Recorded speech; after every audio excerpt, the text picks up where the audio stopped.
How to reset camera settings to default in Android. So hello guys, in this quick tutorial video, I will tell you how you guys can do that. So it was very easy.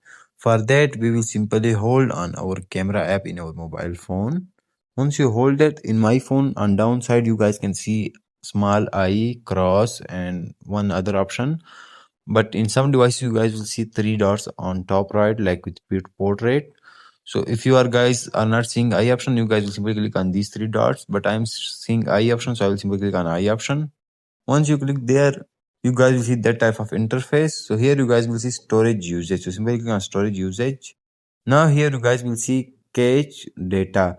So I have already cleared data. In your device, you guys will simply click on clear data, and after that you guys will click on OK. And once you do that, your camera setting will be changed to default. So that's how you guys can do that. Thanks for watching.